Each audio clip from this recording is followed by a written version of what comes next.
कारवान जब मैं तुम्हारे साथ हो तो इसमें डरने की बात क्या है? चल यहाँ से, चल है चल यहाँ से मोहम्मद का शिकार तुम क्या बोलना चाहिए? चल यहाँ से ये हमारा हीरा है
अब है मैथिली संगम यूट्यूब चैनल। आप तमाम दर्शकों को सुनते बैठते जाते हुए टहलते घूमते फिरते हुए देख सकते हैं मैथिली संगम यूट्यूब चैनल, जिसका प्रोपराइटर है ओम जी ग्राम भजनहा। आप तमाम दर्शक से आग्रह है जैसे लाइक और सब्सक्राइब जरूर करें और हमारे कंपनी को शुक्रगुजार है, पूरे काबिल का पुरस्कार है। जल्दी चालू करिए।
मैं बस भैया मुझा बाबा को जो बेटा कहला था जंगीर को जो बेटा कहला था जंगीर को तो बॉडी खोल ना सके फुला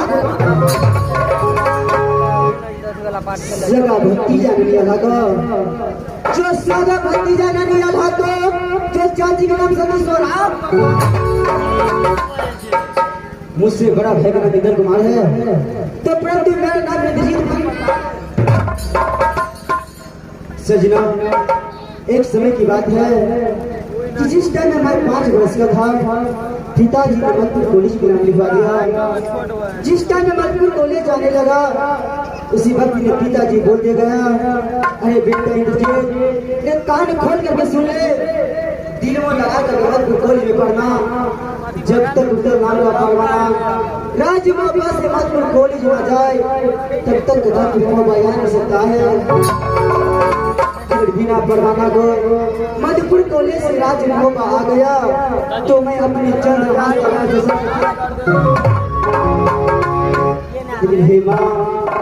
आज 12 वर्ष इंद्रजीत को मधुपुर कॉलेज में बीत चुका है ना तो राज बाबा से कोई चिट्ठी ना कोई परवाना मधुपुर कॉलेज में आता है कि भाई हंसे क्लास में मिलने के लिए जाओ लेकिन ठीक है मधुपुर कॉलेज की पढ़ाई करता हूँ, क्योंकि कॉलेज का बहुत लेट हो चुका है। यहाँ से सीधा मधुपुर कॉलेज की चढ़ाई करता हूँ।